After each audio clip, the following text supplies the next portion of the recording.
오늘 이제 이 시대의 순교 마지막 시간인데요. 제가 먼저 그 초대교회 계시록에 보면 7교회가 나오잖아요. 그 7교회의 그 현재 사진들을 좀 보여드리도록 하겠습니다. 먼저 에베소 교회입니다. 에베소 교회 보이시죠? 에베소 교회는 진리를 수호하고 열심을 지닌 교회였지만 처음 사랑을 버렸기 때문에 책망을 받은 교회입니다. 그래서 에베소 교회는 사랑이 식어진 교회입니다. 서문학 교회를 한번 보여주십시오. 서문학 교회 사진입니다. 극심한 환난 가운데서도 순교의 신앙을 지니고 믿음을 지켜 칭찬을 받은 교회죠. 또 사도 요한의 후계자이자 위대한 순교자인 폴리캅이 순교했던 교회입니다. 서문학 교회는 순교로 믿음을 지킨 교회다, 이렇게 볼 수 있습니다. 그다음에 세 번째는 버가모 교회인데요. 버가모 교회는 발람의 교훈에 미혹되어서 교회에서는 신앙이 좋은 것 같지만 세상에서는 타협을 해서 그리스도인처럼 살지 못하는, 그래서 이중적인 신앙으로 책망을 받은 교회입니다. 그러니까 버가모 교회는 이중적 신앙을 지닌 교회의 모습을 지니고 있습니다. 그다음에 네 번째로는 두아디라 교회인데요. 두아디라 교회, 거짓 선지자 이세벨을 용납해서 우상의 제의에 참여하고 재물을 먹음으로 우상 숭배 유혹에 넘어간, 그래서 책망을 받은 교회입니다. 그러니까 두아디라 교회는 유혹에 쉽게 넘어지는 교회다, 이렇게 말할 수가 있습니다. 다섯 번째는 사대 교회인데요. 사대 교회는 겉으로는 살아있으나 실제로는 죽은 자 같은 모습으로 책망을 받은 그런 교회죠. 그래서 사대 교회의 특징은 뭡니까? 믿음이 있는 것처럼 보이지만 영적으로는 죽은 신앙을 가진 그런 교회입니다. 빌라델비아 교회가 여섯 번째 교회인데요. 빌라델비아 교회는 작은 능력을 지니고도 주님의 말씀을 지키고 인내의 말씀을 지켜서 칭찬을 받은 교회입니다. 그래서 빌라델비아 교회는 적은 능력으로도 말씀을 지킨 교회. 마지막으로 라오디게아 교회인데요. 라오디게아 교회는 차든지 덥든지 하라 그랬잖아요. 차지도 않고 뜨겁지도 않아서요, 미지근한 신앙을 지녀서 책망을 받은 교회입니다. 그래서 라오디게아 교회는 미지근한 신앙을 지닌 교회예요. 자, 이 7교회를 제가 찍어온 사진을 가지고 보여드렸는데, 자, 뭘 느끼십니까? 이 교회의 모습을 보고 뭘 느끼셨어요? 모두 흔적만 남았어요. 근데 잘 보세요. 다시 한번 하나씩 보세요. 자, 에베소, 서머나, 버가모, 두아디라, 사대, 빌라델비아, 라오디게아. 자, 다시 봤죠? 자, 이 7교회 중에, 그만 저를 비춰주세요. 이 7교회 중에 지금 예배를 드리고 있는 교회가 있는 것 같아요, 없는 것 같아요? 있습니까? 있었습니까? 다 합회화가 된 것 같은데, 가만히 보면 서머나 교회만 지금 예배, 물론 초대교회 그 자리 그 교회는 아니에요. 그러나 계속해서 서머나 교회는 명맥을 유지하면서 지금도 예배를 드리고 있는 초대교회 7교회 중에 유일한 한 교회입니다. 사도 요한의 후계자였던 폴리캅이 순교함으로써 그 순교에 대한 그 뜨거움이 지속적으로 이 서머나 교회는 이어졌고, 2000년이 지난 지금도 교회가 유지되고 있습니다. 왜 그럴까요? 어떻게 보면 에베소 교회가 더 많이 오래 남아 있어야 될 것 같아요. 에베소 교회가 그 유적지도 훨씬 크고 교회 규모도 어마어마한 교회, 사도 요한 기념교회를 제가 아까 찍은 걸 보여드렸는데, 사도 요한이 목회했던 교회잖아요. 근데 교회가 다 폐허되고 지금은 예배를 드리지 않습니다. 크고 웅장하고 영향력 있는 교회, 에베소 교회였거든요. 그런데 예배는 끊어졌습니다. 그러나 서문학 교회는 에베소 교회에 비하면 작은 교회.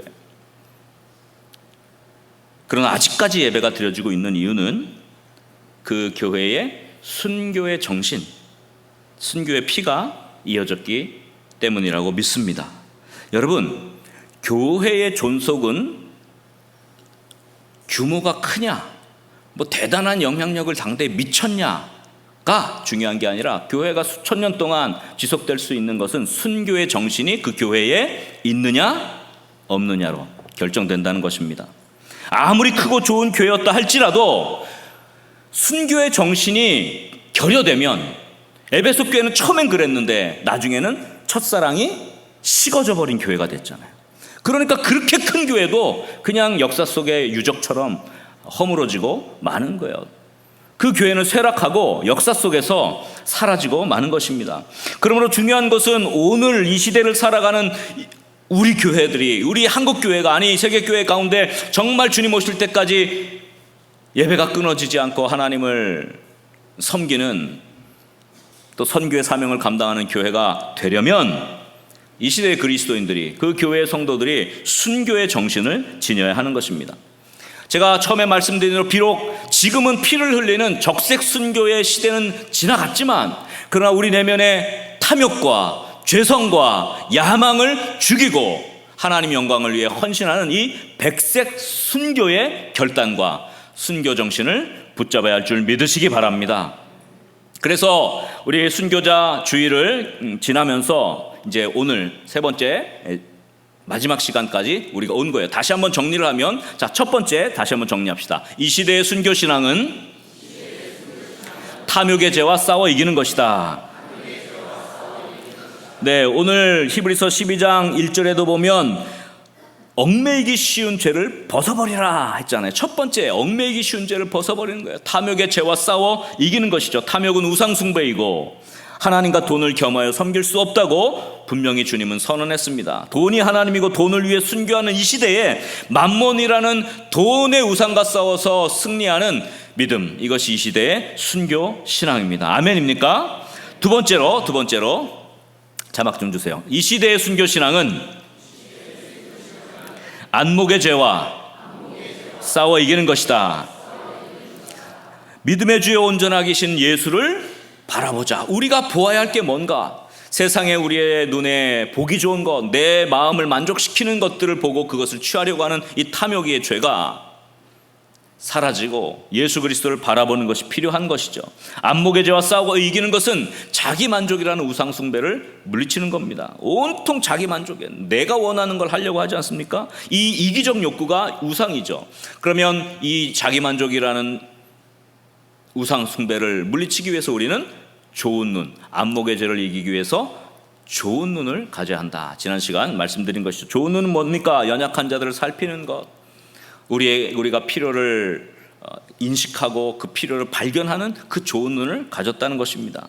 그래서 이기적이고 자기만족으로 가득한 이 나쁜 눈으로 가득한 세상 속에서 우리는 좋은 눈을 가지고 필요를 채워줄 아름다운 눈을 가져서 우리가 정말 하나님의 이름을 아름답게 세워가는 그런 축복, 그것을 나누는 것이 이 시대의 순교 신앙입니다. 이런 탐욕의 죄와 안목의 죄를 싸워 이기고 만몬이 아니라, 돈이 아니라 하나님을 섬기고 자기 만족이 아니라 정말 좋은 눈을 지녀서 연약한 자들을 도울 수 있는, 그런 필요를 채울 수 있는 눈을 가짐으로써 이 시대의 순교 정신으로 살아가는 우리 거룩한 문 성문교회 믿음의 영가족들 다 될 수 있기를 주의 이름으로 간절히 축원합니다. 우리 한번 옆 사람을 이렇게 축복하겠습니다. 만몬의 우상과 싸워 승리합시다. 자기 만족의 우상과 싸워 승리합시다. 이 시대의 순교 정신으로 승리합시다. 자, 오늘은 마지막 세 번째입니다. 우리가 요한일서 2장 16절을 같이 보면서, 자, 세상에 있는 것이 육신의 정욕, 아까 탐욕의 죄라 그랬죠. 안목의 정욕, 안목의 죄라 그랬습니다. 자기 만족이죠. 이제 오늘 세 번째 뭡니까? 이생의 자랑이니, 아버지께로부터 온 것이 아니고 세상으로부터 온 것이라. 이생의 자랑에 대한 이야기를 좀 하려고 합니다. 자기를 자랑하고 자기를 드러내려는, 즉 자기의 이름을 나타내려고 하는 것이 우리 인간의 죄성의 본질이에요. 그래서 자기 자랑, 야망, 이것으로 가득한 이 세상을 우리는 살아가고 있습니다. 모두 다 자기가 중심인 이런 세상 속에서 살아가고 있습니다. 그때 그 속에서 우리는 자기를 부인하는 것이죠. 그것이 믿음의 싸움입니다. 그래서 이것을 백색 순교라고 할 수 있습니다. 다 자기를 드러내고 다 자기가 최고이고 다 자기가 왕인 시대를 살아가는 이 시대에 자기를 부인한다는 것, 자기를 죽인다는 것, 이것은 순교의 신앙과 같습니다. 그래서 오늘 우리 세 번째로 이 야망의 죄와 싸워 이기는 부분을 살펴보려고 합니다. 그래서 세 번째 한번 따라합시다. 이 시대의 순교 신앙은 야망의 죄와 싸워 이기는 것이다.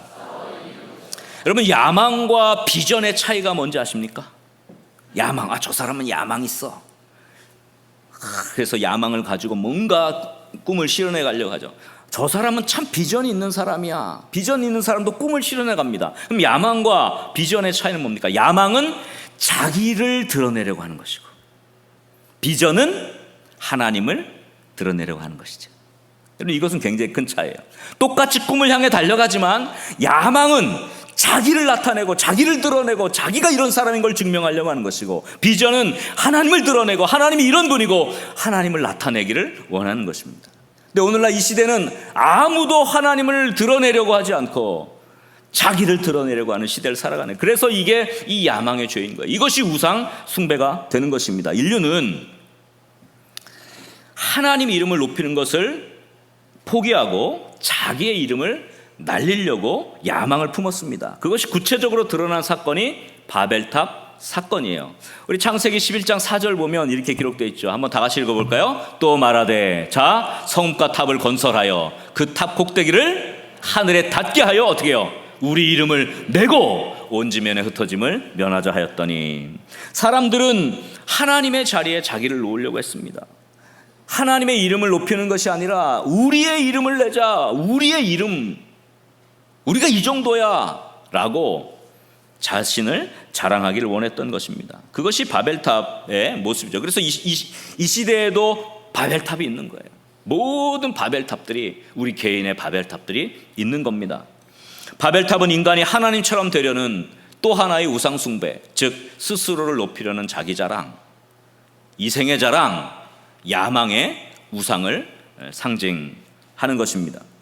이러한 자기 자랑, 야망의 욕구는 본질적으로 사탄에게 속한 거예요. 왜냐하면 사탄이 그랬거든요. 사탄이 하나님에게 돌아갈 영광을 자기가 받고 싶었거든요. 자기가 그 하나님의 자리에 오르고 싶었거든요. 그래서 이사야 선지자는 이사야서 14장에 이 사단의 타락에 대한 이야기를 이렇게 기록하고 있습니다. 이사야 14장 12절 보면 너 아침의 아들 계명성이여, 계명성이 라틴어로 루시퍼거든요. 그래서 사탄의 이름을 루시퍼라고 이렇게 지금 부르는 건데, 원래 그건 계명성, 라틴어로 계명성이라는 뜻입니다. 루시퍼요, 어찌 그리 하늘에서 떨어졌으며 너 열국을 엎은 자여, 어찌 그리 땅에 찍혔는고. 13절에 보니까 이렇게 말하죠. 내가 내 마음에 이르기를 내가 하늘에 올라 어떻게 해요? 하나님의 뭇별 위에 내 자리를 높이리라. 이것이죠. 이건 야망이죠. 이건 자신을 드러내려고 하는 것이죠. 내가 북극 지폐의 산 위에 앉으리라. 14절 가장 높은 구름에 올라가 지극히 높은 자와 같아지리라 하는도다. 이것이 사탄이 타락하게 된 근본적인 원인입니다. 하나님과 같아지려는 야망, 자기 안에 자기를 드러내고 하나님 이름을 나타내는 것이 아니라 자신을 드러내려고 하는 것이 죄의 근원, 타락의 근원이 되고 맙니다. 여러분, 우리는 이 땅에 살아가면서 누구든 똑같아요. 자기를 알아주는 것을 즐겨요. 자기를 알아주는 것을 바라요. 나를 알아주기를 갈망합니다. 이게 모든 인간의 본질이에요. 이것은 모두 다 이생의 자랑, 사탄으로부터, 세상으로부터 온 것이죠. 자기 자신을 드러내는 것, 자기의 것을 자랑하는 것, 이것을 추구하는 삶을 사는 것, 이것이 이 시대의 명백한 우상 숭배가 되는 것입니다. 제가 예전에 여호수아 시리즈를 설교하면서 이 시대의 영적 문제 중에 하나는 빅미 현상이라 그렇게 했던 거 혹시 기억나십니까? 빅미는 뭐예요? 빅미, 큰 나예요. 데이비드 브룩스가 인간의 품격이라는 책에서 이 시대의 현상을 해석해 놓은 그런 부분입니다. 이 빅미, 큰 나는 우주를 중심으로, 우주의 중심이 나다 이렇게 보는 문화, 그것을 빅미 문화라고 합니다. 큰 나예요. 내가 제일 커. 다른 사람은 내 주변에 있는 존재일 뿐인 것입니다. 자기가 가장 옳다고 믿습니다. 그러니까 다른 사람을 위한 희생 이런 건 별로 좋아하지 않아요. 다른 사람을 섬겨? 이거는 틀린 거야. 내가 섬김을 받아야 되고, 내가 높아져야 되고, 내가 제일 잘 나가야 되고, 내가 중심이 돼야 되고, 내 생각이 관철돼야 되고, 이것이 이 시대의 가장 큰 문화라는 것입니다. 빅미. 그래서 모든 사람이 다 자기 중심으로 살아가요. 실제로 그래서 요즘에는 별로 잘생기지도 않은데 스스로 잘생겼다고 생각하고 산대요. 솔직히 여러분 생각해보세요. 나 정도면 괜찮지, 다 이렇게 생각하고 살죠. 솔직히 말해보세요. 그렇지 않아요? 이게 빅미 문화라는 거예요. 나 괜찮은 사람이야. 난 진짜 괜찮은 사람이야. 그러면 어떻게 됩니까? 어떤 사람이 나보다 승진을 빨리 했어. 그러면 이 빅미 문화 속에서는 아, 저 사람에게 배울 게 있겠구나 이런 게 아니라 내가 더 잘났는데 왜 저 사람이 승진하지? 이렇게 나온다는 거예요. 잘못됐어. 저건 틀렸어. 끌어내려야 돼. 이 빅미 문화는요, 자기의 문제일 뿐만 아니라 다른 사람을 깔아내리는 것도 그 안에 다 들어있는 것이죠. 내가 실력 있고 내가 재능이 있는데 왜 저 사람이 저렇게 잘 되지? 속에서 분노와 불만이 솟아오르는 게 또 빅미 문화의 하나의 특징입니다. 목회자들도 똑같아요. 내가 공부도 더 잘했고 내가 실력도 있고 내가 영성이 깊은데 왜 저 친구가 저렇게 더 큰 교회 담임 목사를 하고 있지? 이런 생각들을 목사도 하기가 쉽다는 거예요. 이건 정말로 우상의 그 기본적인 그 사탄의 영적 구조 안에 모든 게 빨려 들어간 거예요. 이런 것이 세속적이라고 할 수 있는 것이죠. 자기가 영성이 깊지도 않은데 그 사람이 살아온 인생과 그 사람이 하나님께 드려진 그건 전혀 생각해 보지도 않고 비난하는 것이죠. 어떻게 내가 더 신앙이 좋은 것 같고 내가 기도도 잘하는 것 같고 내가 말씀도 더 잘하는 것 같은데 어떻게 저분이 우리 교회 장로가 됐지? 빅미 문화 속에서는 그렇게 되는 거예요. 아, 저분에게 정말 하나님이 귀한 게 있겠구나. 정말 하나님이 세운 특별한 그 은혜가 있겠구나. 이렇게 하나님 중심으로 생각 못하는 거예요. 이 내 중심으로 생각하는, 이것은 명백한 우상 숭배인 것이죠. 사탄의 길을 따르는 것입니다. 그래서 나 중심으로 모든 걸 해석하는 거예요. 그러니까 아전인수격이라고 그러잖아요.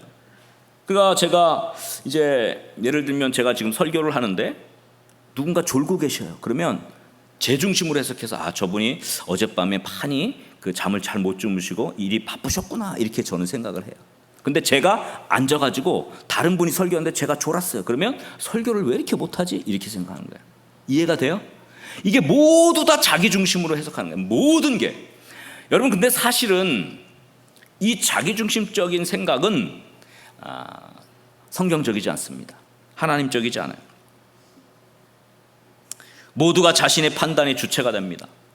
모두가 자기 자신이 중심이 됩니다. 모두가 자기 위주로 생각을 합니다. 이것이 여러분 빅미 현상, 이 시대의 영적 문화, 즉 이 야망의 죄, 이생의 자랑, 이것의 특징인 것이고, 이것이 본질적으로 사탄에 속했다는 것을 여러분 영적으로 깨닫는 건 아주 중요합니다. 여러분, 사탄이 타락하고 하와를 유혹합니다.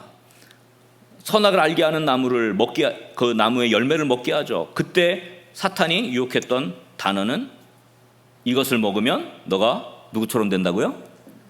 하나님처럼 된다. 딱 이 한마디. 너 하나님처럼 돼. 우리는 자기 인정, 자기 중심이라는 우리도 모르는 사이에 지니고 있는 내 속의 우상을 갖고 살아가게 됩니다. 이게 근본적인 죄예요. 이걸 깨닫는 영적 민감함이 필요한 것이죠. 여러분, 가정이 급속히 해체됩니다. 왜 그렇습니까? 가정 안에 모두 다 자기 중심이에요. 서로 양보하지 않아요. 배려가 없습니다. 남편도 빅미고 아내도 빅미예요. 그러니까 서로 그러니까 맨날 서로 당신이 틀렸어, 내가 맞아, 맨날. 부모 자녀 간에 똑같아요. 가정이 왜 해체됩니까? 자기중심적인 게 꽉 들어와서 그래. 이런 영적 문화들이 사회를 무너뜨리죠. 직장, 사업장, 사회에서도 여러분 고통이 많아요. 갈등이 많아요. 모두 다 자기중심적이기 때문에 그래요. 배려하지 않습니다. 인정하지 않습니다. 다른 사람과 협업하려고 하지 않습니다. 그 공로는 내가 가져야 합니다. 이런 것들이 꽉 차 있으니까 서로 시기하고 다투고 질투하고 그 안에서 또 경쟁하면서 다른 사람을 깔아내리고, 이런 것들이 이 시대의 우상의 문화에 나온 결과물들인 거예요. 여러분, 교회도 마찬가지죠. 하나님 주신 사명을 감당하고 우리가 함께 가자고 하는데 이 안에서도 자꾸 자기 주장만 하는 사람이 많아지면 하나님의 일이 그르쳐지는 것이에요. 빅미들이 교회에 많을수록 교회 내에서 충돌이 일어나고 분쟁이 일어나고 사명 감당은커녕 교회가 고통받게 되는 것입니다. 여러분, 이러한 이생의 자랑, 자기 인정, 빅미, 큰 나로 가득한 세상 속에서 여러분, 우리 자신을 죽이는 것, 자기를 부인하는 것, 겸손하게 자기를 부인하는 것, 여러분, 이것은 순교라고 할 수가 있습니다. 왜냐하면 너무 어렵기 때문에 그렇습니다. 그러나 오늘 본문 우리 3절, 우리가 이제 1절, 2절 받고 3절이죠. 3절 한번 다 같이 읽어볼까요? 다 같이 시작. 너희가 피곤하여 낙심하지 않기 위하여 죄인들이 이같이 자기에게 거역한 일을 참으신 일을 생각하라. 예수님을 생각하라는 겁니다. 근데 예수님은 어떻게 하신 분입니까? 참으신 분이라는 거예요. 자기에게 거역했어요. 죄인들이 거역한 거예요. 뭐 대단한 사람들이 한 것도 아니고 죄인들이, 말도 안 되는 죄인들이 예수님을 거역했어요. 근데 그것을 예수님은 참으셨죠. 예수님은 십자가에서 자신을 거역한 자들을 참으셨어요. 원래 진짜 빅미, 큰 나, 하나님의 이름이 뭡니까? 야훼, 여호와, 나는 나다, I am. 이게 하나님 이름이잖아요. 사실 하나님이 제일 큰 빅미예요. 사실 우리는 하나님 앞에 서면 작은 you, small you가 되는 거예요. 근데 우리는 자꾸 내가 빅미가 되려고 하죠. 뭐 어쨌거나 예수님이야말로 진짜 대단하신 분이죠. 제일 큰 나로 불리실 수 있는 분인데 하나님의 뜻을 위해서 참으셨어요. 주님이 이렇게 말씀해요. 마태복음 26장 53절 54절에 보면 너무 유명한 말씀하죠. 너는, 자, 이제 겟세마네 동산에서 예수님을 이제 십자가에 잡아서 가지려고 군병들이 와서 예수님을 결박하는 장면에 예수님이 이런 말씀을 하세요. 자, 너는 내가 내 아버지께 구하여 지금 뭐라고 했어요? 12군단 더 되는 천사를 보내시게 할 수 없는 줄로 아느냐. 지금 이렇게 나한테 거역하고 반역하는 무리들 내가 다 싹쓸어 12군단. 여기서 군단, 이 레기온이라는 이 군단은 로마의 한 군단, 보통 6,000명에서 7,000명으로 구성된 하나의 큰 군단을 말하는 겁니다. 근데 그것이 그 천사 군단이 12군단이나 있다는 거예요. 사람 군단도 아니고 12군단 더 되는 로마를 완전히 전복할 수 있는 그 정도의 그 세력인 거죠. 천사를 보내가서 이걸 다 싹 쓸어 버릴 수 있어. 내가 그런 힘을 갖고 있다는 거예요. 그런데 54절에 이렇게 말씀하죠. 자, 한번 다 같이 읽어볼까요? 내가 만일 그렇게 하면 이런 일이 있으리라 한 성경이 어떻게 이루어지겠느냐 하시더라. 이런 일이 있으리라, 이게 뭐예요? 예수님이 십자가에 달려서 모든 죄를 속하는 일, 하나님의 뜻, 이것이 어떻게 이루어지겠느냐. 예수님이 힘을 부릴 수 있죠. 예수님이 과시할 수 있습니다. 내가 싹 쓸어버릴까? 할 수 있어요. 얼마나 또 하고 싶으셨겠어요. 근데 그렇게 하면 하나님이 원하는 뜻이 어떻게 이루어지겠느냐라고 참으신 거예요. 여러분, 참은 거예요. 그게 예수님의 마음이에요. 예수님은 죄인 취급당하시고 결박당하시는 것을 받아들이셨죠. 자기를 나타내고 자기 힘을 과시하는 것보다는 하나님의 뜻이 우선된 모습, 바로 그것이 예수님의 모습인데 우리가 이 예수님을 닮아갈 수 있기를 주의 이름으로 간절히 축원합니다. 얼마나 자신이 능력을 발휘하실 수 있는 분 아니겠습니까? 그런데 참으신 거예요. 하나님 뜻을 위해 참으신 거예요. 이것이 자기 부인, 이것이 자기 내면에 있는 자기를 드러내려고 하는 것들을 죽여가는 이 시대의 순교의 모델입니다. 우리들도 마찬가지죠. 우리도 자기 자신을 항상 드러내려고 합니다. 내가 누군데 라고 합니다. 힘을 휘두르고 싶을 때가 있습니다. 내가 전화 한 통만 하면 너희들 끝나? 이렇게 자신을 드러내고 싶을 때가 있습니다. 내가 이 정도야 라고 보여주고 싶을 때가 많습니다. 때로는 나 자신이 무시당했다고 생각하면 분노가 끓고 상대를 공격하고 어떻게든지 내가 나를 보여줄 거야, 12군단을 동원해야지, 싹 쓸어버릴 거야 하는 마음이 솟구칠 때가 많습니다. 그러나 그렇게 우리가 주인이 돼서 마음대로 힘을 부리고 자신을 과시하고 상대를 공격하면 어떻게 우리를 통해서 하나님의 사랑과 예수님의 십자가 정신이 전달될 수 있겠습니까? 사도 바울은 항상 자신은 죽고 자신 안에 예수님이 사신다는 것을 고백했죠. 사도 바울도 힘을 부리고 싶을 때가 있을 거예요. 그렇죠? 사도 바울 로마의 시민권자잖아요. 그런데 채찍질 당하는 거 그대로 당하고, 착고에 차이고 감옥에 갇히는 거 그대로 당하고, 나중에 로마 시민권자인 게 발견돼가지고 사람들이 놀라서 아이고 이거 어떡하나 라고 할 정도로 사도 바울은 참고 견뎠어요. 왜? 힘을 부릴 수 있는데 왜 자기는 죽고 그리스도가 드러나기 위해서 자기가 힘을 과시하지 않고 겸손하게 감으로써 오히려 그들에게 그리스도의 사랑이 무엇인지 보여주려고 하나님의 뜻이죠. 그래서 사도 바울은 이렇게 고백하죠. 여러분 잘 아는 갈라디아서 2장 20절 말씀 한번 다 같이 천천히 읽어보겠습니다. 내가 그리스도와 함께 십자가에 못 박혔나니 그런즉 이제는 내가 사는 것이 아니요 오직 내 안에 그리스도께서 사시는 것이라. 이제 내가 육체 가운데 사는 것은 나를 사랑하사 나를 위하여 자기 자신을 버리신 하나님의 아들을 믿는 믿음 안에서 사는 것이라. 할렐루야. 이제는 내가 사는 것이 아니라 내 안에 그리스도께서 사시는 것이다. 나는 예수 그리스도와 함께 죽었다. 자기 부인입니다. 이것이 여러분 십자가에 동참하는 이 시대의 순교이죠. 여러분은 모두 다 자기를 드러내고 자기 힘을 과시하려 하고 자기가 중심인 자기 중심으로 살아가는 이 우상으로 가득한 이 시대 속에서 예수님을 닮아 자기를 부인하고 그것 때문에 하나님의 뜻이 이루어지는데 동참할 수 있는 순교의 신앙으로 승리할 수 있기를 주의 이름으로 간절히 축원합니다. 빌립보서 3장 7절 8절 너무 유명한 말씀, 사도 바울이 또 한 말씀이죠. 그러나 무엇이든지 내게 유익하다는 것을 내가 그리스도를 위하여 다 해로 여길 뿐더러. 또한 모든 것을 해로 여김은 사도 바울이 자랑거리들을 말한 거예요. 사도 바울이 히브리인 중에 히브리인이고 바리새인 중에 바리새인이고 율법으로는 가장 열정 있고 이런 모든 자기의 자랑거리, 이걸 다 해로 여겼다, 다 버렸다. 이게 자기 부인이에요. 모든 것을 해로 여기면 내 주 예수 그리스도를 아는 지식이 가장 거상하기 때문이라. 내가 그를 위하여 모든 것을 잃어버리고 자기 부인이죠. 배설물로 여기면 그리스도를 얻고 예수님을 얻는 것입니다. 여러분, 우리가 크면 클수록 예수님은 우리의 인생에서 사라집니다. 그러나 우리가 우리 자신을 죽이고 우리 자신을 부인할수록 우리 안에 예수님은 더 커지는 것입니다. 여러분, 예수로 죽고 예수로 사는 순교의 신앙으로 성장하는 우리 모두가 될 수 있기를 주의 이름으로 간절히 축원합니다. 여러분, 주님을 위해 참을 수 있을 때 참으십시오. 주님을 위해 견딜 수 있을 때 견디십시오. 또 자기 자신을 드러내고 싶은 그 욕구 가운데서도 내가 아닌 하나님을 드러내기 위해서 나의 삶을 드릴 수 있는 그런 이 시대의 순교 정신으로 살아가는 저 여러분 될 수 있기를 주의 이름으로 간절히 축원합니다. 자기를 거역하신 이들을 참으신 예수님을 생각하라.